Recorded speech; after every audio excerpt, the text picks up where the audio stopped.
Alors, je commencerai d'abord par dire que on me présente toujours comme franco-tunisienne, en France, dans les médias, alors que je suis profondément marocaine. Ma mère est maroco-algérienne et je suis très très très attachée au Maroc. J'ai parlé le Darija toute petite, avant de parler français en fait, quand je suis arrivée à l'école en France, quand je suis rentrée à l'école en France, je parlais pas du tout français, je parlais que marocain.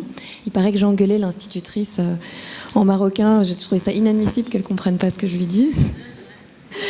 Donc c'était important pour moi de vous le dire. Je suis née en France parce que mes parents, mon père qui est tunisien et ma mère qui est maroco-algérienne, se sont rencontrés en France. Mais depuis que je suis enfant, je viens régulièrement au Maroc et je suis particulièrement attachée à ce pays. Et justement, j'ai adoré le court-métrage qu'on vient de voir parce que c'est un peu une critique effectivement du Maroc, mais moi je le vois à l'inverse parce que j'ai une vision à l'inverse parce que je vis en France et quand je viens au Maroc, j'ai toujours l'impression que cette rahma, elle est très très très forte, ne serait-ce que quand on va chez l'épicier, quand on prend un taxi, les discussions, le lien qu'on a avec les gens, l'humour est quelque chose qui est totalement absent d'une ville comme Paris, qui est très dure. Donc les free hugs qu'on voit dans le court-métrage, en fait c'était justement, ils ont fait ça, les free hugs, face à ce manque de communication entre les gens et d'individualisme et ce manque de solidarité. Il y a des gens qui ont eu l'idée de faire ça, donc je dirais pas que ça donne une bonne image de l'Occident, comme on disait tout à l'heure. Bon, ça c'est parenthèse.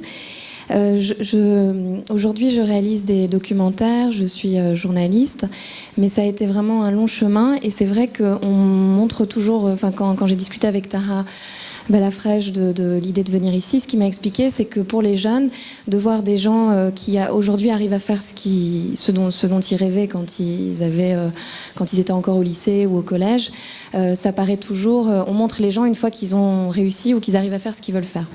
Et donc je vais essayer de vous raconter un peu aussi les obstacles, les difficultés, comment les surmonter pour répondre aux questions que vous avez posées juste avant qu'on commence. Moi j'ai toujours rêvé en fait de faire des films, de faire des documentaires, des reportages, d'aller à la rencontre de gens que je ne connais pas, de sortir.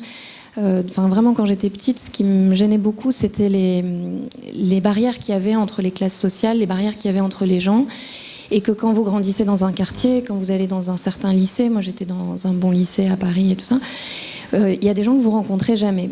Et je trouvais ça vraiment dommage, en fait, cette fermeture d'esprit qu'il peut y avoir dans les milieux privilégiés dont j'étais, parce que mes parents, pour eux, c'était très difficile l'arrivée en France en tant qu'émigrés. Même, ils sont venus pour faire leurs études en France et ils ont été confrontés à beaucoup de racisme, de blocage, de choses très dures. Donc, ils ont toujours voulu. Je suis fille unique. C'était tellement dur, en fait, voilà, d'arriver en France et de construire tout ce qu'ils ont construit qu'ils n'ont eu qu'une seule fille parce que ils voulaient me donner toutes les chances de réussir. Donc, moi, j'ai été très privilégiée et très gâtée par rapport à eux. Donc pour pouvoir faire les études que je voulais, etc. Mais c'est pas le cas de tout le monde. Et justement, c'était quelque chose qui me frappait, en fait, cette dichotomie, ces gens qui se rencontrent pas. Et le problème, c'était que mes parents voulaient absolument que je devienne prof, que je fasse de la recherche, que je passe l'agrégation, que je sois prof à l'université pour avoir la sécurité de l'emploi que eux n'avaient pas eu et pour pouvoir vivre dignement en France. Mais le problème, c'est que donc moi j'ai fait des études de philo et d'allemand, un peu comme ils voulaient, Hippocagne et Cagne.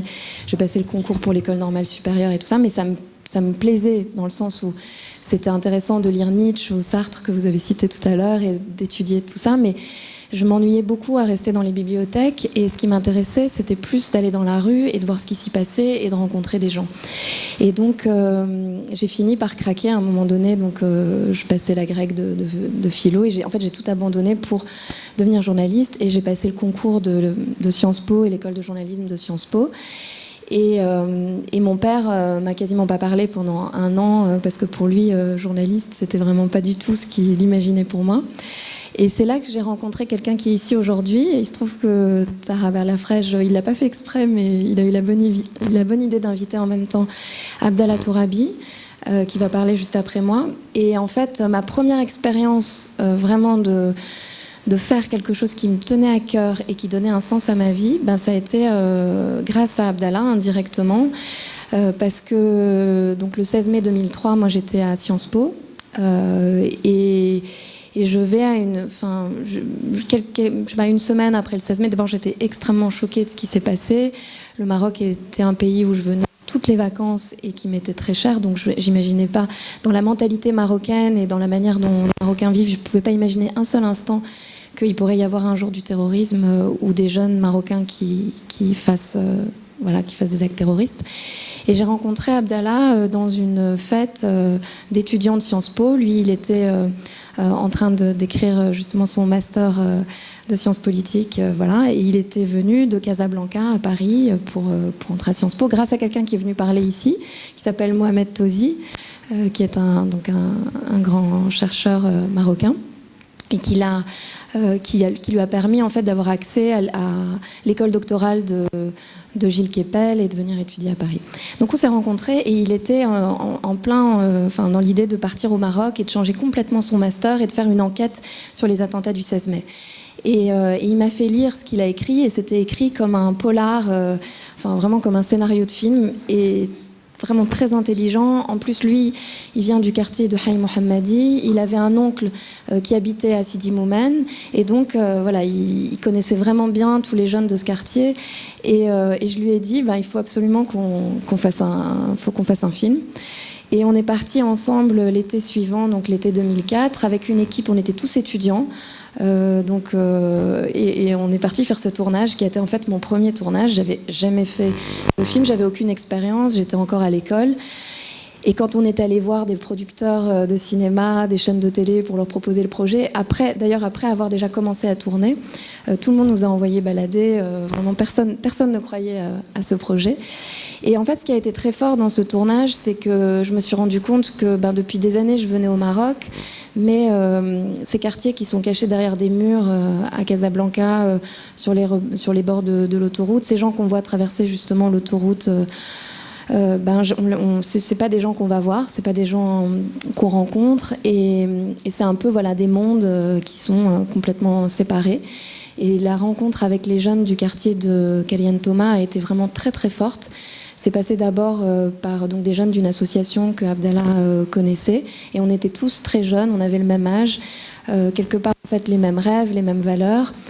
Et ce film qu'on a tourné, c'était un film pour essayer de reconstituer, de comprendre qu'est-ce qui s'était passé dans la tête des kamikazes et de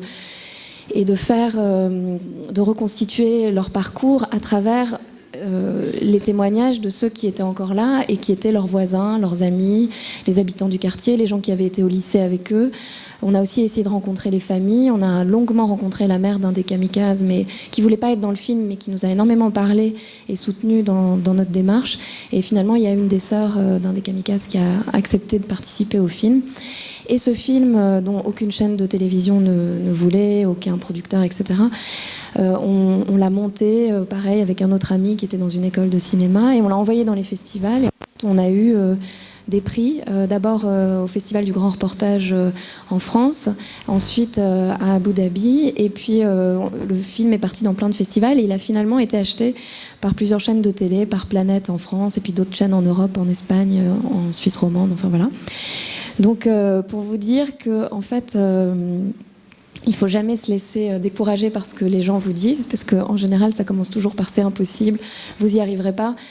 Surtout dans des métiers comme le documentaire, le journalisme, le cinéma, qui sont des filières qu'on dit très bouchées, où il n'y a pas de travail. Et c'est vrai que quand on commence dans ces domaines-là, les gens en face de vous ont tendance à vous décourager, alors qu'en fait tout est possible.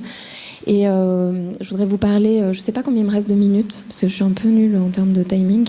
5 minutes, ok. Donc, juste pour vous dire, en fait, je ne fais pas des films juste pour faire des films, pour faire des commandes ou des choses pour gagner ma vie. C'est vraiment pour faire passer la parole de gens qui ne l'ont pas. Et donc, il y a eu cette date clé du 16 mai 2003. Ensuite, il y a eu le 14 janvier 2011 en Tunisie, où Ben Ali a quitté la Tunisie et où 23 ans de dictature se sont terminés. Et en fait, moi, j'étais à Paris et je suivais sur Facebook tous mes amis, tout ce qui est en train de se passer. Et ce qui m'a frappé à ce moment-là, ça a été le sujet d'un film qui n'est pas encore sorti, que vous verrez bientôt, c'est de voir qu'il y avait un jeune rappeur qui avait sorti une chanson qui s'appelait Raïs El Bled et qui s'adressait à Ben Ali.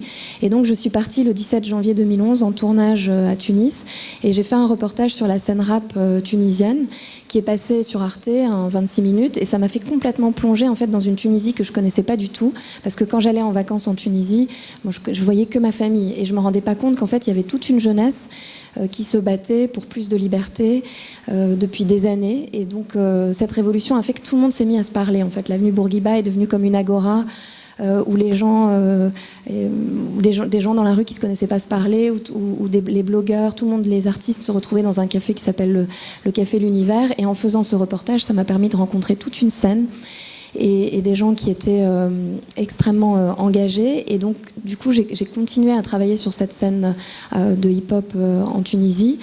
Et quand il y a eu l'affaire Weldel 15, dont vous avez peut-être entendu parler, qui était un rappeur qui a été condamné à 2 ans de prison pour une chanson où en fait il insultait la police et où il critiquait en fait la situation post-révolutionnaire, c'est-à-dire que même 2 ans après la révolution, on avait toujours une police qui était aussi irrespectueuse des jeunes et des droits de l'homme en Tunisie et qui réclamait plus de justice sociale.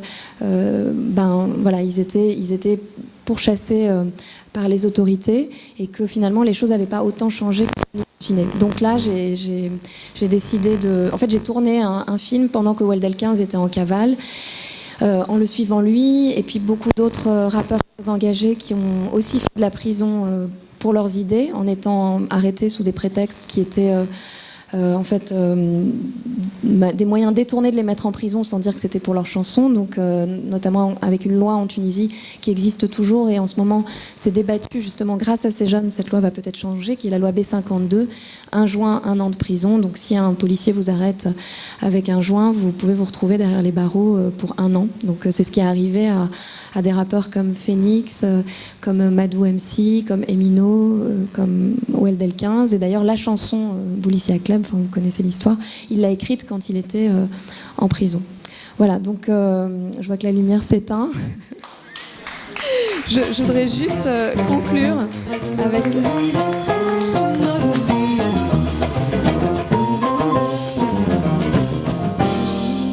Ouais, voilà, je voudrais juste conclure avec une initiative qu'on a lancée avec la productrice avec qui je travaille, qui d'ailleurs la production s'appelle Un Monde Meilleur. Ça vous donne une idée, voilà, des choses qu'elle produit.